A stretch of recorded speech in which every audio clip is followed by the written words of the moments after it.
जैसे कि पिछले एपिसोड में हमने देखा था कि मैक्स उस बहुत बड़े पत्थर को जोरदार पंच मारता है और वह पत्थर सीधा ही जाकर उस मॉन्स्टर से टकराता है।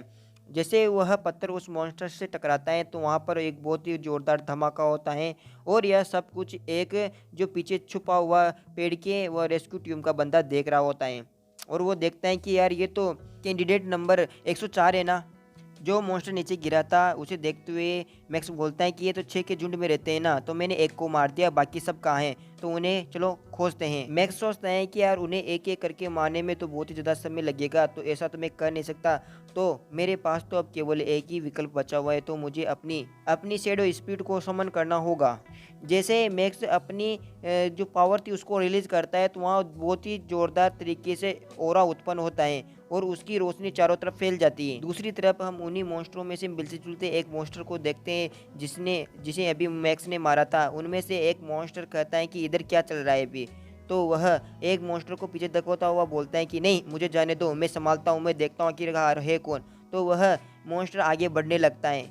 तभी उन वहाँ पर एक मॉन्स्टर बोलता है कि रुको रुको, अभी हम देखते हैं इतनी जल्दी किस बात की है। तभी अचानक मैक्स वहाँ की गुफा को तोड़कर वहाँ आ जाता है। मैक्स उन सभी मॉन्स्टरों से बोलता है कि तभी मैं आपको नहीं खोज पाया क्योंकि आप तो इस जमीन के अंदर बना रखी सुरंग के अंदर थे, तभी मैं अपनी आंखों से नहीं देख पाया, लेकिन आपकी यह सबसे बड़ी गलती थी। और वह सभी मॉन्स्टर मैक्स की तरफ बहुत ही गुस्से से देखते हैं और उस पर अटैक करने के लिए आते हैं। मैक्स का जो चाकू था वह एक लकड़ी के रूप में बदला हुआ था। वो मैक्स से बोलता है कि मुझे लगता है कि ये सभी आपसे डर गए हैं और आपको एक बहुत बड़ा हंटर समझ रहे हैं। और वो उससे बोलता है कि चलो बताओ गुरुजी, मैं आपके लिए क्या कर सकता हूँ और आप आदेश दीजिए। इसके बाद में मैक्स बहुत ही धूर्त तरीके से उनकी तरफ मॉन्स्टरों की तरफ देखता है और बोलता है उन सभी को जला दो और कोयला बना दो। तभी सीन शिफ्ट होता है, हम किसी को दूर से दौड़ते हुए देखते हैं और अभी हमें पता चलता है कि ये जिमी थी जो दौड़ रही थी अपने पास शील्ड का यूज करती हुई। जब जिमी अपने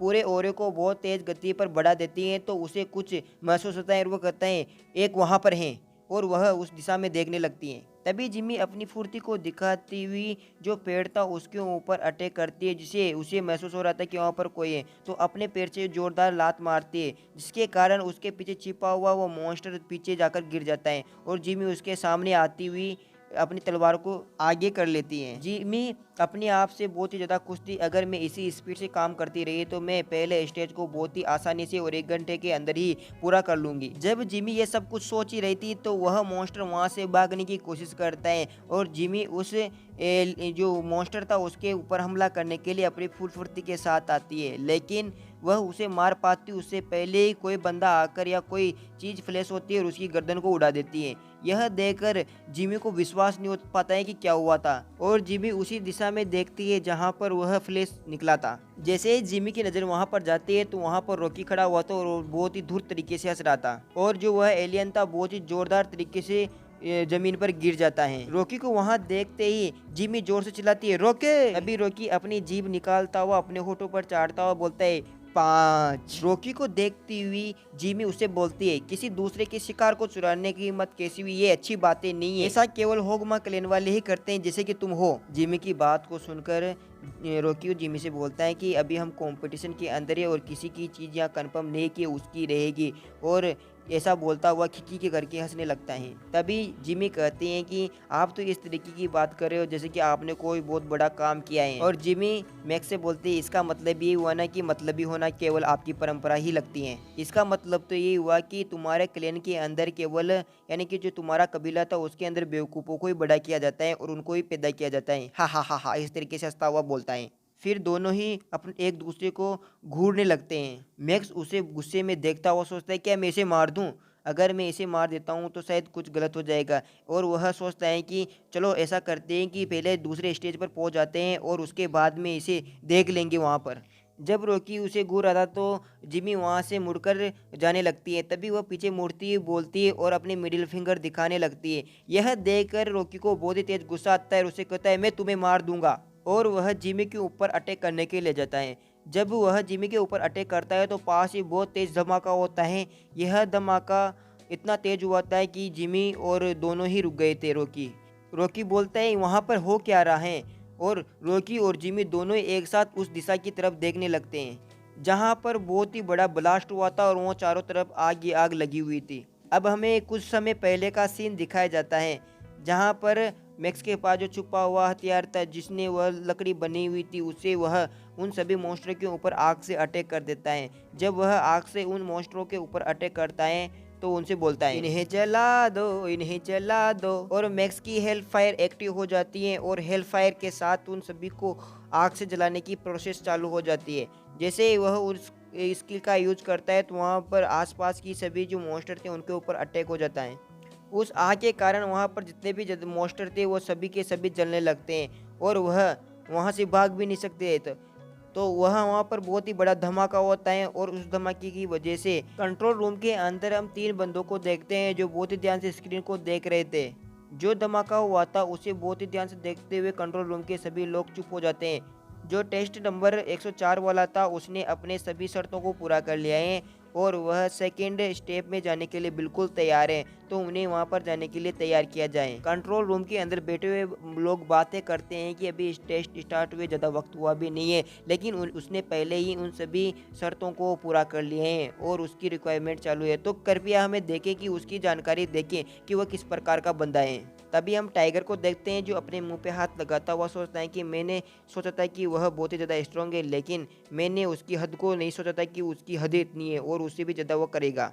इधर हम लियो को देखते हैं जो उस धमाके की वजह से बहुत ही ज़्यादा परेशान हो गया था और वह पीछे की तरफ मुड़ता हुआ उस जो धमाका था उसे बहुत ही ध्यान से सोचने लगता है कि वहाँ पर हुआ क्या था और चल क्या रहा है। तभी हम उस मैनेजर और उसी लड़की को देखते हैं जब मैक्स क्रिस्टल बॉल पे टेस्ट करने के लिए गया था। मैक्स की इतनी ताकत को देखकर वह मैनेजर बेहोश होने लगता है और वह लड़की सभी को बताने लगती है कि मुझे पता था कि वह बहुत ही ज़्यादा स्ट्रांग है, लेकिन तुमने मेरी बात नहीं मानी, और उसे पकड़ने लगती है और मुझे हिलाना बंद करो, बिल्कुल भी बंद कर दो मुझे अभी भी, और रुको। तभी हम एक आदमी को जिनसांग का नाम लेते हुए बोलते हैं कि देखो वहाँ पर जिनसांग है, और वह दोनों ही जो लड़की और मैनेजर थी वह बहुत ही ध्यान से उस स्क्रीन की तरफ देखने लगते हैं। तो उन्हें पता चलता है कि जिनसांग वो गंजा आदमी था, वह किसी चीज़ को बहुत ही कसकर अपने हाथों में पकड़ा कर रखा हुआ था और वह अपने हाथ में एक बहुत बड़ी खिलाड़ी लेके रखा हुआ था और हंसते हुए सोचते हैं कि मुझे तो लॉटरी लग गई, अब मैं इन सभी मॉन्स्टरों को मार दूंगा,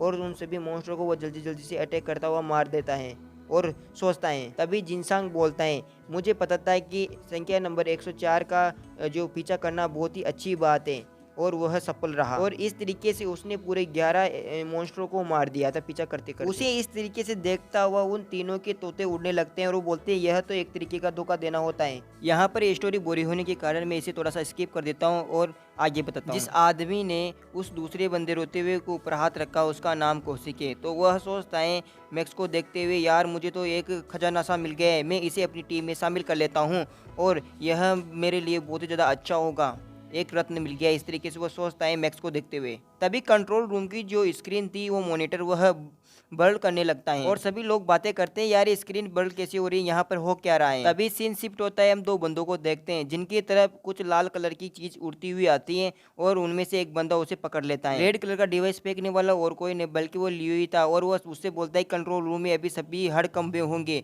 और उन्हें पता भी नहीं चलेगा कि क्या हो रहा है। लियो ऐसा कहता है। तभी लियो का बॉडीगार्ड लियो से बोलता है कि जो टेस्ट देने वाला 104 नंबर का जो बंदा था उसे टेस्ट से हटा दिया क्या, उसे ऐसा तो नहीं करना चाहिए था यार। लियो के दिमाग में जो खुराफात चल रही थी वही बात उसके बॉडीगार्ड को बता रहा था कि जो सेकंड मंजिल तक अगर वो पहुंच गया तो कोई भी मतलब नहीं रहेगा, केवल मैं ये उसके ऊपर टेस्ट कर रहा था, मेरा टेस्ट अभी तक पूरा नहीं हुआ है, इस तरीके से वह लियो बताता है। इसके बाद में लियो का बॉडीगार्ड उस छोटे से डिवाइस के अंदर देखने लगता है जिसमें लिखा हुआ था कि सेकंड फ्लोर के गेट के पास हम बहुत सारे म्यूटेंट एलियनों को भेज रही हैं। तभी सीन शिफ्ट होता है और अब हम एक रेस्क्यू टीम वाले बंदे को देखते हैं जो सोच रहा था कि टेस्ट देने वाला 104 नंबर वाला जो बंदा है उसे होगमा प्लेन के बीच में नहीं आना चाहिए था, अब उसके चक्कर में उसकी मौत आने वाली है। कहने के बाद में वह किसी के ऊपर फायर कर देता है और वह फायरिंग सीधी अब हम मॉन्स्टर के ऊपर अटैक होते हुए देखते हैं। जैसे ही वह गोली उस मॉन्स्टर के ऊपर लगती है तो आसपास जितनी भी चिड़ियाँ थी वो उड़ जाती हैं। तभी वह आवाज़ मैक्स को आती है कि अभी क्या हुआ। तभी वो बर्ड्स को आसमान में उड़ता हुआ सोचता है कि शायद ये सभी पक्षी जो है ना, ये जो सेकंड फ्लोर के पास जो गेट है वहाँ से उड़ते हुए आए हैं। लियो हंसता हुआ सोचता है कि अच्छा हुआ जो तुम मैंने जो टेस्ट दिया था उसी के अंदर मर जाओगे, और बहुत ही बुरी तरीके से हंसता है। और एक बार फिर वह जो बंदा था वह एक बार फिर गोली चला देता है, और वह गोली जाकर सीधे उस मॉन्स्टर को लगती है, जिसके कारण बचे हुए जितने भी वो पक्षी थे वो सारे उड़ जाते हैं। और वह मॉन्स्टर बहुत ही ज़्यादा गुस्से में आ जाता है, और उसके पीछे के गोली लगने के कारण बहुत सारे पत्थर नीचे गिर जाते हैं। गोली चलने के कारण वो जो मॉन्स्टर था वो बहुत ही ज़्यादा गुस्से में आ जाता है, जिसके कारण वो चारों तरफ ही जो वो था वह हमला करने की कोशिश करता है। और वह जो रेस्क्यू टीम का बंदा था वो सोचता है कि चलो मुझे यहाँ से चलना चाहिए और मुझे अपने पैसे लेने चाहिए, और मैंने अपना काम कर दिया। जब वो रेस्क्यू टीम का बंदा उसे घटना को बता रहा था तो उसके हाथ में जो डिवाइस था वो फट जाता है। उस डिवाइस के अंदर एक लकवे की जो दवाई थी वो थी, और उसे सूंघने से उस बंदे को लकवा आ जाता है, और उसके हाथ में जो गन थी वो नीचे गिर जाती है। वह मॉन्स्टर उस बंदे के पीछे आ जाता है, और जैसे उसे एहसास होता है कि वह जो मॉन्स्टर था वह उसके पीछे आ गया है, और वो मॉन्स्टर उसे देखता हुआ अपने मुंह से धुआं निकालने लगता है, और वो बहुत ही भयानक तरीके से उसे देख रहा था, और उसकी नज़र भी उसके ऊपर से हट नहीं रही थी। जब मैक्स इधर उधर घूम रहा था तो सोचता है यार मुझे ऐसा लग रहा है कि मैं इधर ही गोल गोल घूम रहा हूँ, और ये जो डिवाइस है ये भी बिल्कुल पूरी तरीके से काम नहीं कर रहा है। तभी उसकी नज़र एक पास ही पड़ी डेड बॉडी के ऊपर जाती है, जो वही था जिसने उस मॉन्स्टर के ऊपर गोलियां चलाई थी। तभी मैक्स उस डेड बॉडी को देखता है, और वो सोचता है कि मुझे नहीं पता है कि ऑर्गेनाइजेशन को इस डेड बॉडी के बारे में पता होगा। और तभी उसके पीछे वह जो मॉन्स्टर था वो आ जाता है। तभी मैक्स कहता है यार अब ये कहाँ से आ गया, मुझे विश्वास नहीं था कि ये आएगा। और वह जो मॉन्स्टर था वो मैक्स के ऊपर अटैक कर देता है एक बड़े बड़े गोलों से, जिससे वह अपनी तलवार से रोकने की कोशिश कर देता है, और उन्हें सभी को एक एक करके रोक देता है। और उसकी फोर्स को देखकर तो मैक्स भी हैरान हो जाता है, यार ये जो गोले थे ये कितनी ज़्यादा हार्ड है। जो उसकी उस छड़ी से टकराने के बाद में एक जोरदार ब्लास्ट होता है। अभी मैक्स सोचता है कि इस मॉन्स्टर के ऊपर तो मैं उस तरीके का यूज भी नहीं कर सकता जो मैंने भी 5-6 एलियन को मारा था उस समय, और मुझे शांत रहकर इस एलियन को मारना होगा। उस मॉन्स्टर से लड़ता हुआ सोचता है कि ये मॉन्स्टर मुझे ज़्यादा समय का तो देगा नहीं, इसलिए तभी वो ऐसा सोचता है, और वो मॉन्स्टर मैक्स के ऊपर अटैक कर देता है, और उसके छोटे छोटे जो गार के गोले थे वो मैक्स की तरफ आते हैं, और मैक्स अपनी वो जो छड़ी थी उससे उन सभी मॉन्स्टर के जो गोले थे उन्हें रोकने लगता है, और उन्हें बहुत ही ज़्यादा आसानी से वो रोक तो सकता था, लेकिन वो उसके ऊपर अटैक नहीं कर पा रहा था। जैसे ही मैक्स को मौका मिलता है वह उस मॉन्स्टर के ऊपर अटैक कर देता है, और उसके सीने में छेद करने के लिए बहुत ही तेज़ गति से आगे बढ़ता है। मैक्स की स्पीड इतनी तेज़ थी कि वो बहुत ही जल्दी उस मॉन्स्टर के सामने आ जाता है, और वह मॉन्स्टर भी एकदम हैरान हो जाता है और घबरा जाता है, और वह मॉन्स्टर के ऊपर मैक्स अटैक कर देता है, और अपने पंच से उसे मारने की पूरी कोशिश करता है। जैसे मैक्स उसे मारने के लिए वहाँ जाता है तो वह मॉन्स्टर भी मैक्स के ऊपर अटैक कर देता है। वह भी मैक्स के ऊपर पंच मारने की कोशिश करता है। जैसे मैक्स का पंच उस मॉन्स्टर के लगता है तो उसे तो कुछ भी नहीं होता, लेकिन मैक्स पीछे की तरफ बहुत ही तेज़ गति से जाता है और बहुत ही बड़े पेड़ को तोड़ते हुए निकल जाता है, जिससे हमें ये पता चलता है कि मैक्स के मारने से पहले उस मॉन्स्टर ने मैक्स को बहुत ही जोरदार तरीके से एक पंच मार दिया था। तभी सीन शिफ्ट होता है, और अब हम रॉकी को देखते हैं जिसने एक मॉन्स्टर को मार दिया था। इधर रॉकी ने भी सारे क्राइटेरिया को पूरा कर लिया था, और वो सेकंड मंजिल पे जाने के लिए बिल्कुल रेडी था। तभी रॉकी को कुछ महसूस होता है, और वो पीछे की तरफ देखता है। तभी रॉकी के पास उड़ती हुई एक सफेद रंग की डिब्बी आती है, और वह उसे पकड़ने की कोशिश करता है। जब रॉकी उस डिब्बी को पकड़ लेता है तो उसके अंदर एक दवाई की शीशी, एक कंपास और एक चिट्ठी होती है, और उससे पढ़ता है। जब उसे पढ़ लेता है तो उस चिट्ठी को वह उसी वक्त नष्ट कर देता है, और उस नोट के अंदर मैक्स के बारे में कुछ लिखा हुआ था। तभी सीन कट होता है, और अब हम उस मॉन्स्टर को देखते हैं जिसने उस समय मैक्स को मारा था, और इधर मैक्स उस मॉन्स्टर के पंच के कारण एक पेड़ के जाकर टकरा जाता है, और वह अपने कपड़ों को साफ करता है और उस मॉन्स्टर से कहता है आपने बहुत ही ज़्यादा जल्दी कर दी, और फिर शैडो स्पिरिट को समन कर लेता है, और वह शैडो वहाँ पर बहुत ही अधिक संख्या में एक्टिव हो जाती है, और वह जितने भी वार वह करने वाले थे वह सभी अब वह शैडो देखने वाली थी। जैसे ही वो मॉन्स्टर मैक्स के ऊपर फिर से अटैक कर देता है तो जितने जो शैडो मैक्स ने बनवाई थी वह उन्हें रोकने की कोशिश कर लेती है, जो मैक्स की तरफ बिल्कुल भी नहीं आ पा रही, और वह मैक्स के लिए एक ढाल प्रोवाइड करवा रही थी। उस मॉन्स्टर की यह हरकत देखकर मैक्स अपनी गर्दन नीचे करता है और हंसते हुए उसे कहता है जो तुमने किया मैं उससे तुम्हें 2 गुना लो वापस लौटाऊंगा। जिसने भी यूट्यूब चैनल को सब्सक्राइब नहीं किए हैं वह सबसे पहले जाकर चैनल को सब्सक्राइब